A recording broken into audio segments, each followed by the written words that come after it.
You're listening to the Night Watch Records. Record entry 1518.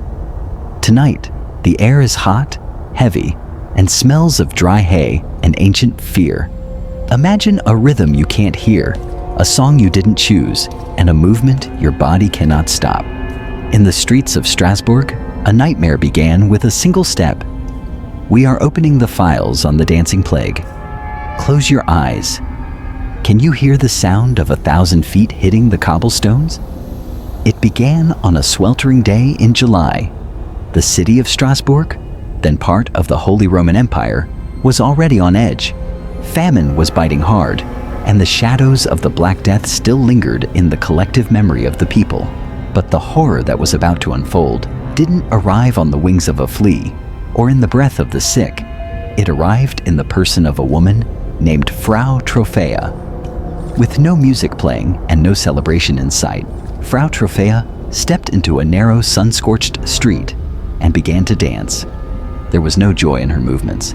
This wasn't a celebration of life. Her face was a mask of blank exhaustion, her eyes staring at something no one else could see. She spun, she kicked, and she leaped across the jagged stones. Hours passed. The sun began to dip behind the cathedral spires, but she didn't stop. Her shoes were worn through. Her feet were beginning to bleed, staining the cobblestones a dull, dusty red. Yet, her body continued to twist in a frantic, silent rhythm. By the end of the first day, the people of Strasbourg watched in a mix of confusion and pity. By the third day, the pity had turned to terror. Frau Troffea was still dancing.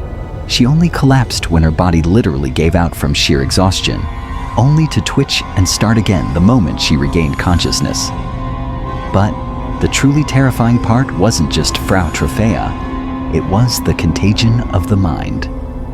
Within a week, 34 others had joined her. They didn't talk to each other, they didn't look at each other. They simply stood in the streets and began to mimic that same agonizing dance. Men, women, and even children were swept up in a tide of involuntary motion. The local authorities were baffled. This wasn't a crime they could punish, or a fire they could put out. They called in the physicians and the priests, looking for an answer in the stars or in the blood. The doctors of the time, governed by the theory of the four humors, made a diagnosis that would go down as one of the most disastrous mistakes in medical history. They claimed the victims were suffering from hot blood. Their brains were overheated, and the only way to cure the fever was to let them dance it out. Instead of rest, instead of isolation, the city officials did the unthinkable.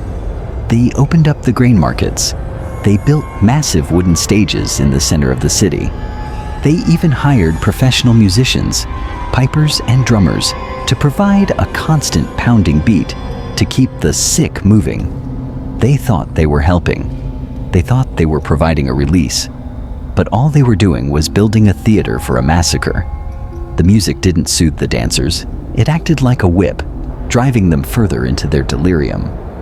The sound of the drums echoed through the narrow alleys, a heartbeat for a city that was slowly losing its mind. As July bled into August, the number of dancers swelled from dozens to hundreds. At the height of the plague, it was said that 15 people were dying every single day. They died from strokes, from heart attacks, and from pure, unadulterated exhaustion. They were dancing themselves into the grave, and the rest of the city could do nothing but watch as the rhythmic thud of feet against wood became the only sound in Strasbourg. Tonight, as you listen to the quiet of your own room, remember the streets of Strasbourg. Remember the sound of the drums that wouldn't stop. Because as we will see in our next chapter, when the physical world fails to provide a cure, humanity turns to the supernatural. And that is where the true darkness begins. The streets of Strasbourg had transformed into a living nightmare.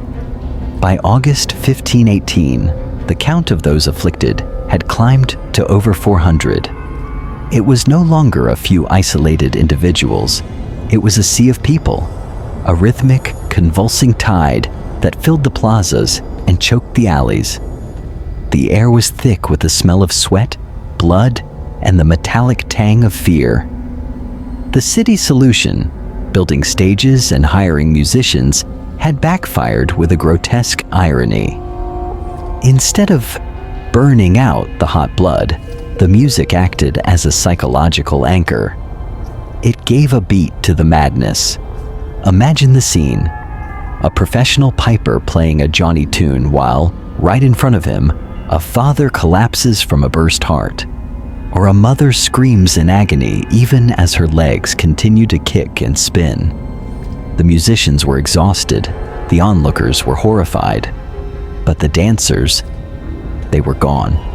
Their minds had checked out, leaving their bodies to perform a marathon they never signed up for. The authorities soon realized their mistake. The stages were torn down, and the musicians were sent home. Public dancing was strictly forbidden, but it was too late. The momentum of the hysteria was now a self-sustaining engine. When the music stopped, the dancers didn't. They danced in the silence, their ragged breathing and the wet slap-slap of their bloody feet against the stones becoming the new soundtrack of the city. Desperate and out of options, the physicians stepped back and the clergy stepped forward. If science couldn't explain this choreomania, then the cause must be spiritual. The whispers began to spread through the terrified crowds. This is a curse. They pointed to Saint Vitus, a Christian martyr known for his power to cast out or inflict dancing plagues. The belief was that the city had sinned, and Saint Vitus was demanding a sacrifice of motion. The hot blood theory was replaced by the wrath of the saint. The city council, now paralyzed by superstition, ordered the most afflicted dancers to be rounded up. They weren't taken to hospitals. They were loaded into wagons and hauled toward the Vosges Mountains to a shrine dedicated to Saint Vitus. Imagine the journey. Wagons filled with people who couldn't stop twitching, their limbs flailing against the wooden slats as they were dragged toward the heights. At the shrine, priests placed small red shoes on their bloodied feet and led them around a holy altar, splashing them with cold, sanctified water. This was the intersection of absolute faith and absolute horror. People were praying for their lives while their muscles tore and their joints popped. They were trapped in a loop where every movement was a prayer and every prayer was a physical agony. But even as the priests chanted, the question remained: was this a curse from a saint? Or was it something hidden in the very bread they ate? Some modern eyes look back and see ergotism, a fungus that grows on damp rye containing the same chemical precursors as LSD. It can cause tremors, hallucinations, and violent muscle spasms. But ergotism usually kills or paralyzes. It doesn't typically allow a person to dance for days on end.